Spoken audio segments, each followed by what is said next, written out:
Welcome to TRS Clips, where you'll find happiness through your own curiosity. Because you've spent so much time in Indian villages and Indian metros, I'm sure you have an idea of what it's like growing up in India just based on what you've seen, or at least the mindsets you've seen around you.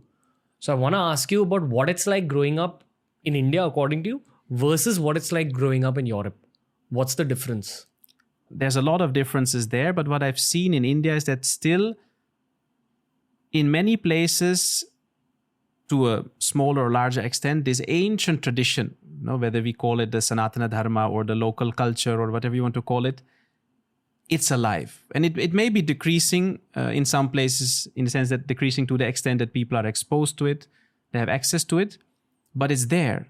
And in the West, like for example in the Netherlands, we don't really have that anymore. So many places in Europe, now some people are trying to get it back, or it's an attempt to reconnect with it, whether it was the Scandinavian countries where they're reconnecting maybe to the whole Viking traditions and things like that. But in Europe, most of these places, that it's not a continuous link, because at some point we had different tribes there.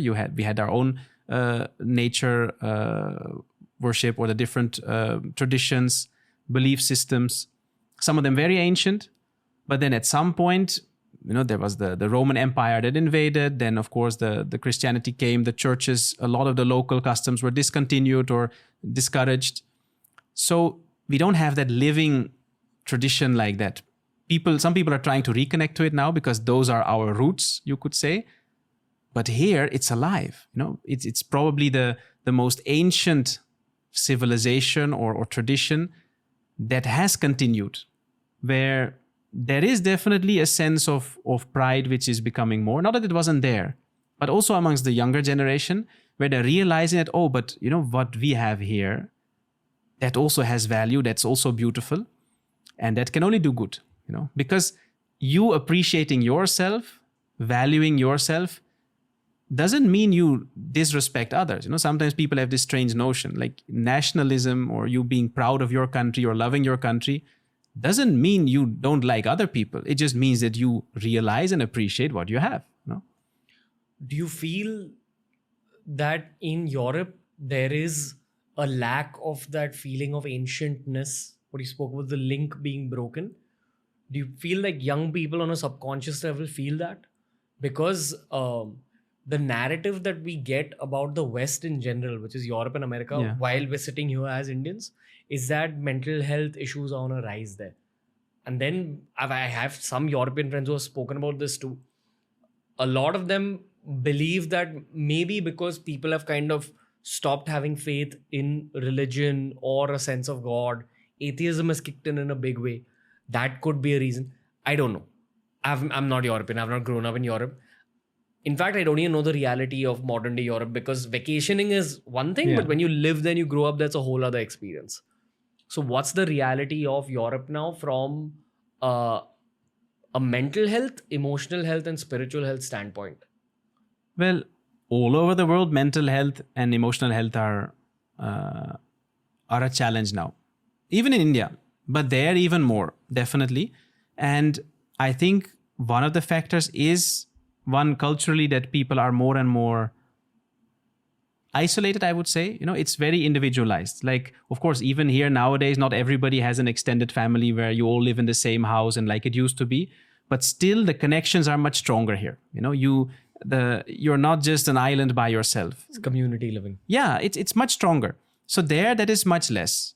So it's not that people don't meet, but you live by yourself. Even when you go to college, you move out, and then normally you don't move back in. So whether it's 18, 19, 20 years, then you say bye. You may visit your parents once a week or once in a while, but that's kind of it. And then obviously when you're more thrown back onto yourself, then it depends also, okay, how much do you go out and meet people? How much do you interact? But also this spiritual aspect or the religious aspect, it may differ a little from country to country. But for example, in the Netherlands, I think hardly anybody is really religious, in the sense, like, if you say when I was in high school, how many of the people in my class of 30 people would go to church even once in a while? Maybe one. Really? And that was because their parents would take them, and they're not interested. So churches, for example, are empty. But what's the sense of God then? So the thing is, it's not that people are like total atheist or, they just want to, have food, make merry, and that's it. But I would say there is definitely a large growing sense of, you can say, spirituality. So it's not that people are not exploring, but there definitely has become, there's a bit of a vacuum, or that people are aware of, they're trying to fill.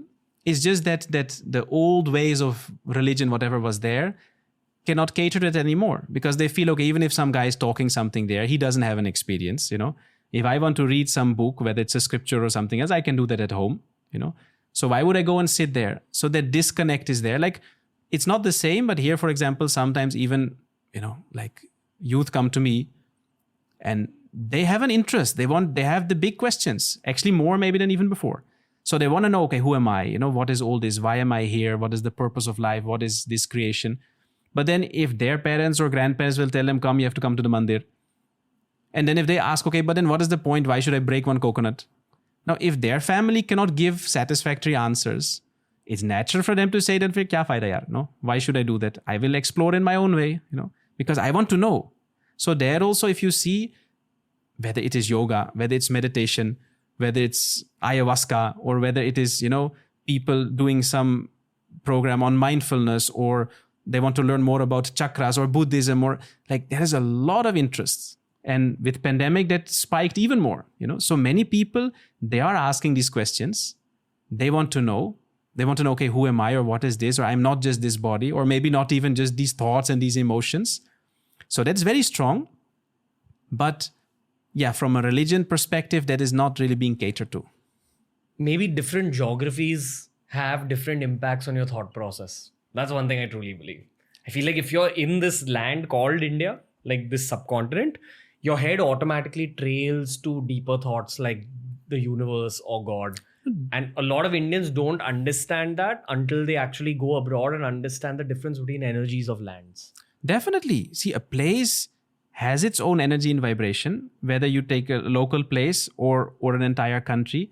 And I know so many people from, not just from Europe, from other parts of the world, who have shared this with me or agree with me when I said that, you can say, okay, when you come to Delhi, maybe the air is not as fresh as it may be in Switzerland. There will be some pollution. It may be more noisy. I mean, it will be more noisy, Sometimes it may not be as clean or as organized, but still, the moment you get off the plane and you come there, on a subtle level, something feels so much lighter, So that subtle air or environment or space, whatever you want to call it, is so much lighter, like you said. And the thing is, I remember once someone asked my master about, something around this topic. And he said, because for thousands of years, so much of mantras have been chanted in this land. And, you've had the rishis and everything, that even today, on the subtle level, there is so much of energy here. And he said, that's why in India, people don't feel so much like going to the beach. Because if you see abroad, people love going to the beach. Why? Because that salty water, on a subtle level, it clears your aura, it clears your mind. So you feel lighter. People go to the sea to feel lighter. But here, because that energy is so strong everywhere, you don't feel a need to go to the sea especially. Here you can sit in any, whether it's a local temple or maybe even your terrace. And of course, when you go to special places, like, whether it's a Jyotirlinga or an ashram or, a place where that energy is even stronger, you just sit there and you don't even have to do something special. Even if you say, I don't know how to meditate, no problem. You just go and sit there. That place will have an impact. Like we spoke about that, there are different things that impact our mind, the quality of your thoughts. One of them is the place. So a good place will have a very positive impact. Hey, if you enjoyed today's clip, make sure you check out all the other clips we've uploaded on this channel. You'll find a clip related to almost every single topic, as long as you're willing to search for it.